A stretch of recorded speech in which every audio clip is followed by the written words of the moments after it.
Madam గారు గుంపు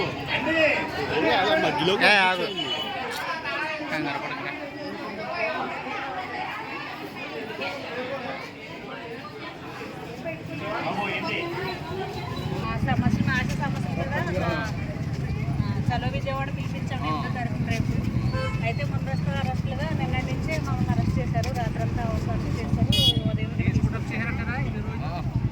ఈరోజు మొత్తం జిల్లా జిల్లాలో 1300 మంది ఉంటే అత్యంత దారుణంగా 1000 మంది పైగానే అన్ని పోలీస్ స్టేషన్లోనూ అన్ని చోట్ల కళ్యాణ మండపాల్లో కూడా ఈ రోజు ఉండడం జరిగింది. ఎప్పుడూ లేని విధంగా కూడా చాలా భయంకరంగా పరిస్థితి. రాత్రి నుండి అరెస్టులు అంటే 2 రోజుల ముందు ఎప్పుడు లేదు దాని గురించి మాత్రం కూడా యూనియన్గా మేము ఖండిస్తున్నాం. మేమేమి ఏదన్నా పెద్ద పెద్ద కోరికలు కోరాలని చెప్పి మేము వెళ్ళలేదు. మాకు కనీస వేతనం కావాలని అడిగాము. మాకు పని భారం ఎక్కువ పెరిగింది, యాప్ల భారం అని ఎక్కువ పెరిగింది. అత్యంత దారుణంగా అసలు ఆశా వర్కర్లకు సెలవు అంటూనే లేకుండా పోయిందండి. ఎలాంటి పరిస్థితి వచ్చినా కూడా అసలు సెలవు లేదు, మీకు సెలవులే కేటాయింపు లేదని అడుగుతున్నారు.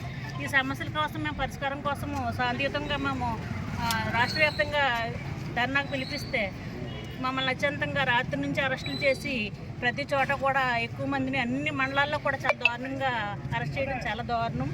భవిష్యత్తులో కూడా మా సమస్యలు పరిష్కారంగా అవ్వకపోతే కాక భవిష్యత్తులో కూడా మరోసారి మేము ఉద్యమించడానికి రెడీగా ఉన్నామని చెప్పేసి హెచ్చరిస్తూ త్వరలో మా సమస్యలు పరిష్కరించాలి. పరిష్కారం లేని పక్షాన మేము ఎంత దూరమైనా మేము పోరాటాన్ని సాగిస్తామని చెప్పేసి చెప్తూ సెలవు తీసుకుంటాం.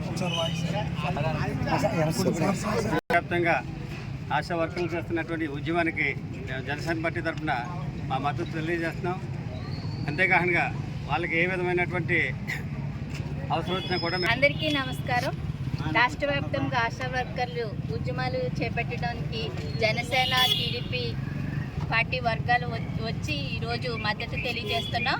ఎందుకంటే ఆశా వర్కర్లకి జీతాలు ఇవ్వకపోక ఎప్పుడైతే జగన్ గారు పాదయాత్రలో ఆయన చెప్పారు జీతాలు పెంచుతారని, ఆ జీతాలు పెంచకుండా ఆయన మేనిఫెస్టోలో ఏదైతే అన్నారో అది నిర్వహించకుండా ఈరోజు ఆశా వర్కర్లకి జీతాలు పెంచలేదు.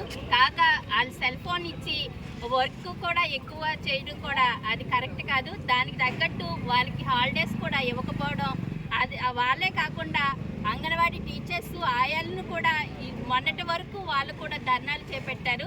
అందరినీ ఈ విధంగా రోడ్డున పడి ధర్నాలు ఉద్యమాలు చేస్తుంటే ఈ రాష్ట్ర ప్రభుత్వం ఏం చేస్తుందండి?